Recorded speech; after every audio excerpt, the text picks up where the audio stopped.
Hello my dear friends, welcome back to my channel. ഞാൻ നിയാസ് ഇക്കെ. ഞാനിന്ന് വീട്ടിലാട്ടോ. എല്ലാവരും വീട്ടിലാണെന്നറിയാം, പ്രത്യേകിച്ചൊന്നും പറഞ്ഞതല്ല കേട്ടോ. കാരണം കുറച്ച് ദിവസങ്ങളായിട്ട് നമ്മുടെ ഗ്രൂപ്പിലും പോട്ടെ നമ്മുടെ യൂട്യൂബിൻ്റെ കമൻറ്റുകളിൽ വരുന്നത് ഒരേ ഒരാളെ പറ്റി കൂടുതൽ ചോദിക്കുന്നുണ്ട്. ഒന്ന് അമലിൻ്റെ വണ്ടി, അതാണ് ഏറ്റവും കൂടുതൽ ചോദിക്കുന്നത്. എന്നാലും കുറച്ച് ആളുകൾ ചോദിക്കുന്ന വേറൊരാളും കൂടെ ഉണ്ട് കേട്ടോ. അപ്പോൾ ആളെ ഒന്ന് കാണിച്ചു തരാം, എന്താണ് അവസ്ഥ എന്ന് കാണിക്കാൻ വേണ്ടി ഞാൻ വന്നതാണ്. ഇതാണ് നമ്മുടെ മെറ്റഡോർ. അപ്പോൾ ഇതിൻ്റെ അവസ്ഥ എന്നതാണെന്നുള്ളത് കുറേ ദിവസമായിട്ടൊക്കെ ആൾക്കാർ ചോദിക്കുന്നുണ്ട്. അപ്പോൾ ഞാൻ എന്തായാലും ഫുള്ളായിട്ടൊന്ന് കാണിച്ചു തരാം കേട്ടോ. അപ്പോൾ നമ്മൾ കഴിഞ്ഞ ദിവസം യാസീനിപ്പിയുടെ ഒരു കൂട്ടുകാരൻ്റെ കല്യാണത്തിന് വണ്ടി വേണം, ഇതും കൊണ്ട് പോകണം എന്നൊക്കെ പറഞ്ഞപ്പോഴേക്കും നമ്മൾ തന്നെ നമ്മളിത് വണ്ടി കയറ്റിയിട്ട് എടുത്തുനിന്ന് വണ്ടി ഇറക്കി ചെറുതായിട്ടൊന്ന് ടച്ച് ചെയ്തെടുത്തു. ടച്ച് ചെയ്തെന്ന് പറഞ്ഞാൽ അന്യായ ടച്ചിങ് ആയി പോയിട്ടു. ഈ കാണുന്ന ഗ്യാപ്പുണ്ടല്ലോ, വെള്ളവും ഇവിടെയൊക്കെ മൊത്തം പോയി വലിയ തുളയായിരുന്നു. അപ്പോൾ തുളയടച്ചു. ഇവിടെയൊക്കെ പോയിട്ടുണ്ടായിരുന്നു, അത് ശരിയാക്കി. ഇവിടെ കുറേ ഗ്യാപ്പ് ഉണ്ടായിരുന്നു, അതെല്ലാം ശരിയാക്കി. അങ്ങനെ മൊത്തം ഒന്ന് ഓടിച്ചിട്ടൊന്ന് പെയിൻറ്റ് ചെയ്തു. പെയിൻ്റ് എന്ന് വെച്ചാൽ ഫുള്ള് ചെയ്തുമില്ല കേട്ടോ. ഉണ്ട് നിയാസിക്കയുടെ EK മാത്രമേ ഉള്ളൂ. ഇവിടെ പോയിട്ട് അവിടെ പേര് പറിച്ച് കളഞ്ഞിട്ട് അവിടെ പെയിൻ്റ് അടിച്ചാട്ടോ.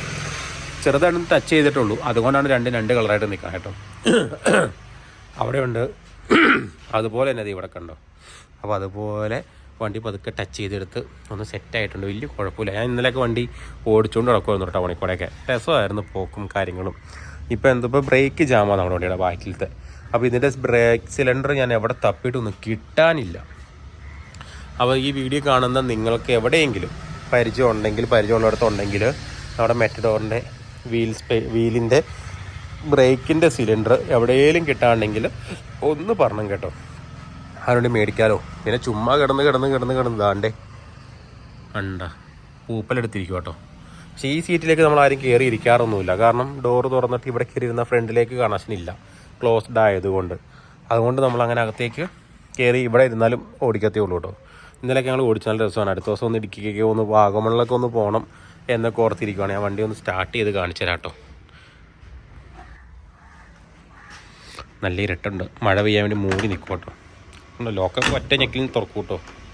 ഞെക്കുക സിമ്പിൾ സാധനം. അകത്ത് കയറി കഴിഞ്ഞാൽ പുറമേ കാണുന്ന പോലെ എല്ലാട്ടാക്കാം. അത്യാവശ്യം തുരുമ്പുണ്ട്. ഇതൊക്കെ ഒന്ന് പയ്യെ ഒന്ന് റെഡിയാക്കി എടുക്കണം. ഇതുണ്ട്, ഇവിടെയൊക്കെ പോയിട്ടുണ്ട്. അങ്ങനെ കുറച്ച് സ്ഥലങ്ങളിൽ ഈ സാധനം വെച്ചേക്കണത് നമുക്ക് കാല് വെട്ടുമ്പോൾ ഒത്തിരി ഹൈറ്റിലായിരുന്നു നിൽക്കുന്നത്. അതുകൊണ്ടൊരു പലകി ഇട്ടേക്കണം കേട്ടോ. അതിൻ്റെ അടിവശവും പരിതാപമാണ്. അപ്പോൾ ഈ അവസ്ഥകളൊക്കെ അത്യാവശ്യം പരിതാപകരമായിട്ടുള്ള അവസ്ഥയിലാണെങ്കിലും നമ്മുടെ ചെറുക്കൻ സ്റ്റാർട്ട് ചെയ്താൽ വലിയ കുഴപ്പമൊന്നുമില്ല. അതും ന്യൂട്രാക്കി ഇടണം. ഇപ്പം ന്യൂട്രാണെന്ന് വിശ്വസിക്കുന്നു, കാരണം ഇളകുന്നുണ്ട്. പിന്നെ താക്കോൽ ഓണാക്കണം. പിന്നെ ഇത് നമ്മുടെ ഹീറ്റിംഗ് സ്വിച്ച് ആക്കും. ഇത് കുറച്ച് നേരം ഞെക്കി പിടിച്ചുകൊണ്ട് നിന്നാലാണ് നമുക്ക് കാര്യമുള്ളൂ. എന്നാലോ ഞാൻ ശരിക്കും പറഞ്ഞാൽ ഹീറ്റിംഗ് സ്വിച്ച് കേൾക്കുമ്പോൾ ഒരു 50 വരെയും കൗണ്ട് ചെയ്യും. അപ്പം ഓക്കെ ആയിട്ട് സ്റ്റാർട്ടാവും കേട്ടോ. പിന്നെ ഇതിൻ്റെ ഉള്ളിലത്തെ വേറെ അവസ്ഥ വലിയ കുഴപ്പമൊന്നുമില്ല. അത്യാവശ്യം വലിയ കുഴപ്പമില്ലാത്ത രീതിയിൽ കാര്യങ്ങളൊക്കെ പോകണ്ട കേട്ടോ. പിന്നെ ഇവിടേക്ക് വലിയ പ്രശ്നങ്ങളൊന്നുമില്ല, എന്നാലും ഉണ്ട്. അവിടെ ഇവിടെയൊക്കെ ആണെങ്കിൽ ഓരോരോ പൊയ്ക്കും കാര്യങ്ങളും.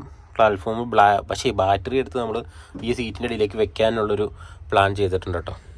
പിന്നെ മെയിനായിട്ട് നല്ല ചൂടാണ്, എൻജിൻ ഇങ്ങനെ ഇരിക്കണുണ്ട്. അപ്പോൾ ഇതിൻ്റെ ഉള്ളിൽ മറ്റേ ഹീറ്റിംഗ് പേപ്പറുണ്ട്, അല്ല അത് ഒട്ടിക്കണം. നമ്മുടെ ഡാമ്പിനെ കൂട്ടി ഷീറ്റ് ഉണ്ടല്ലോ, അമ്മാര് കൂട്ടി ഷീറ്റ് വെച്ച് ഒട്ടിക്കണം. വേറെ കുഴപ്പമൊന്നുമില്ല കേട്ടോ. ഇതിപ്പോൾ ഒരു 10-25 മണിയായി. ഒരു 30, 31, 32, 34, 35 അങ്ങനെ ഒരു 50 വരെ ഞാനിരുന്ന് എണ്ണു. എണ്ണി കഴിഞ്ഞിട്ട് അടിച്ച് കഴിയുമ്പോൾ ഒറ്റ അടിക്ക് വേണ്ടി സ്റ്റാർട്ടാകും. അത് കേൾക്കുമ്പോൾ ഭയങ്കര മനസ്സുഖവും സന്തോഷം കേട്ടോ. അപ്പോൾ നമ്മൾ ഹീറ്റിംഗ് രാവിലെ എടുക്കുമ്പോൾ ഇതിപ്പോൾ ഇന്ന് സ്റ്റാർട്ട് ചെയ്തിട്ടില്ല. ഇന്നലെയൊക്കെ രാത്രി തന്നെ ഉപയോഗിച്ചുകൊണ്ട് നടന്നതാണ്. പക്ഷേ നമ്മുടെ ഈ വണ്ടിയിൽ നിന്ന് അതുപോലെ PG8 എഞ്ചിന് അങ്ങനെയുള്ള 540 ഇതൊക്കെ ഇതുപോലെ നമ്മൾ ഹീറ്റ് ചെയ്തടിക്കുന്ന വണ്ടികളാണ് കേട്ടോ. ഹീറ്റ് ചെയ്ത് അതിൻ്റെ എന്നാ പറഞ്ഞേ എന്തുകൊണ്ട് അതിൻ്റെ സയൻറ്റിഫിക് വിഷയമൊക്കെ ഉണ്ട് കേട്ടോ. നമുക്കതിനെ പറ്റി വലിയ ഐഡിയ ഇല്ല. അതിനെ പമ്പ് ചൂടാക്കണയാണോ അത് എഞ്ചിൻ്റെ ഉള്ളിലെ കോലി ചൂടാക്കണയാണോ എനിക്ക് ഡൗട്ടുണ്ട്. എന്തായാലും എനിക്കറിയാൻ പാടില്ല, അതിനെപ്പറ്റിയൊന്നും അറിയാൻ പാടില്ലാത്ത കാര്യത്തെ പറ്റി കൂടുതൽ പറയരുതെന്നൊക്കെ ഇടയ്ക്ക് കമൻറ്റിൽ പറഞ്ഞിട്ടുണ്ട് ആൾക്കാർ. അതുകൊണ്ട് ഞാൻ അങ്ങനെയൊന്നും പറയാനുള്ളൂ. ഇനി ഒന്ന് അടിച്ചു നോക്കാം വിടല്ലോ. അന്തസ് ഇങ്ങനെയാണ് സ്റ്റാർട്ടിങ്.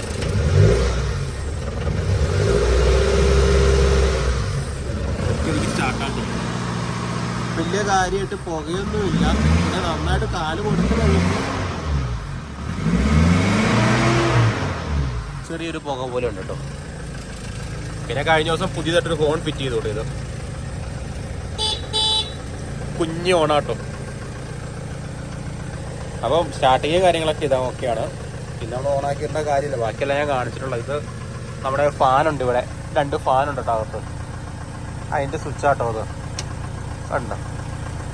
അത് ഞാൻ തിരിച്ച് ഫ്രണ്ടിലേക്ക് വെച്ച് നോക്കാം, നമുക്ക് കാറ്റ് കിട്ടാൻ വേണ്ടി. 2 ഫാനെണ്ണം ഇവിടെ മേടിച്ച് വെച്ചാൽ നമുക്കും കാറ്റ് കിട്ടും. അങ്ങനെയൊക്കെ ഓർത്തുകൊണ്ടിരിക്കുന്നു. ഇനിയിപ്പോൾ എനിക്ക് അത്യാവശ്യമായിട്ട് വേണ്ടത് നമ്മുടെ ബ്രേക്ക്. വണ്ടി ഓഫ് ചെയ്തേക്കാം കേട്ടോ. ഇതാണ് വലിച്ച് ഓഫ് ചെയ്യുക, താക്കോൽ ഓഫ് ചെയ്തിരുക, പയ്യെ ക്ലച്ച് ചവിട്ടുക, ഗിയറിലേക്ക് ഇട്ടേക്കുക, അവിടെ ഇരുന്നോളുക, നമ്മൾ ഒതുക്കി ഇറങ്ങുക. ഇങ്ങനെയാണ് ഇതിൻ്റെ കാര്യങ്ങൾ.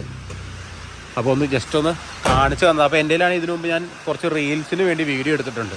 അതിൻ്റെ അകത്ത് ഈ വണ്ടിയിൽ ഇതിന് മുമ്പ് തുരുമ്പെടുത്തിരുന്നതിൻ്റെ അവസ്ഥ ഞാൻ കാണിച്ചിട്ടുണ്ട് കേട്ടോ. ഞാൻ അതും കൂടി ഇതിൻ്റെ അകത്ത് ഞാൻ ഇൻക്ലൂഡ് ചെയ്ത് കാണിച്ചു തരാം.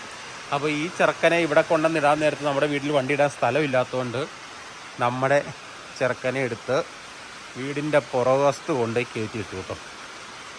അവൻ അതിനെപ്പോലെ കിടക്കോട്ടോ, കണ്ടോ. അവിടെ ഒതുക്കിയിട്ടുണ്ട്. ഇവിടെയാണെങ്കിൽ മഴ തന്നെയാണ്, ഷെഡിൻ്റെ താഴെ കിടന്നോളും. അങ്ങനെ അവിടെ കയറ്റിയിട്ടു. അവിടെ നിൽക്കുമ്പം ഇവനിവിടെ ഒളിഞ്ഞു നോക്കുന്നു. എന്തായാലും അവസ്ഥ. എന്തായാലും കുഴപ്പമില്ല. ഇനിയിപ്പോൾ വരും ദിവസങ്ങളിൽ പതുക്കെ സെറ്റ് ചെയ്തെടുക്കണം.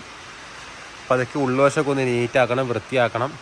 കുറച്ച് പ്ലാനിങ്ങുണ്ട്. വീട്ടിൽ തന്നെ കിടക്കുമ്പോൾ നമുക്ക് എപ്പോഴും നോക്കാൻ പറ്റുള്ളൂ. ഇത് നമ്മുടെ ഇവിടെ ഒരു കട്ടക്കളമുണ്ട്, ഹോളോ ബ്രിക്സൊക്കെ അടിക്കുന്ന സ്ഥലം. അവിടെയാണ് ഞാൻ വണ്ടി കൊണ്ട് ഇട്ടിരുന്നത്.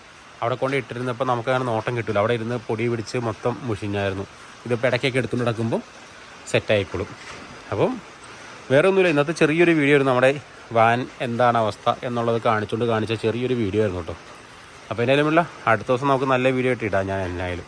അപ്പോൾ ഞാൻ ഇതിൻ്റെ ഇടയ്ക്ക് നമ്മുടെ വണ്ടിയുടെ ഇതിന് മുമ്പുണ്ടായിരുന്ന അവസ്ഥയും ഇപ്പോഴത്തെ അവസ്ഥയും കാണിച്ചിട്ട് ഞാൻ വീഡിയോ കാണിച്ചു തരാം കേട്ടോ. കട്ടക്കുളത്തിൽ നിന്ന് വണ്ടി എടുത്തപ്പോൾ ഒരു ടയർ കറങ്ങണില്ലായിരുന്നു. അതാണ് കറക്കാൻ വേണ്ടി കുറച്ച് നേരം ഇട്ട് അങ്ങോട്ട് കൊണ്ടിട്ട് അഴിച്ച് പണത് കേട്ടോ. പക്ഷെ കറങ്ങിയില്ല. എന്നിട്ട് പിന്നെ വർക്ക്ഷോപ്പിൽ നിന്ന് അണ്ണം വന്നിട്ട് അത് കറക്കി തന്നു. പിന്നെ അത് എടുത്തുകൊണ്ട് റോട്ടിൽ കൂടെയൊക്കെ നടന്നേട്ടോ. അപ്പോൾ ഇതിൻ്റെ ഫ്രണ്ടിലത്തെ അവസ്ഥ കണ്ടോ, മൊത്തം തുരുമ്പെടുത്ത് തീർന്നിരിക്കുമായിരുന്നു കേട്ടോ. കണ്ടില്ലേ, ഫുള്ള് തുരുമ്പെടുത്ത് ആകെ മോശം അവസ്ഥയിലായിരുന്നു. അവിടെ നിന്ന് ഇപ്പം കാണുന്ന സുന്ദര കുട്ടപ്പനെ മാറ്റിയതാട്ടോ. അത് യാസിൻ്റെ കൂട്ടുകാരൻ്റെ ഒരു വേറെ വർക്ക്ഷോപ്പിൽ നിൽപ്പുണ്ട്, യാസിൻ്റെ കൂട്ടുകാരൻ. അവിടെ കൊണ്ടുപോയപ്പോൾ അവൻ സെറ്റാക്കി തന്നെ കേട്ടോ. എന്തായാലും അടിപൊളിയായി, എനിക്ക് ഭയങ്കര സന്തോഷമായി.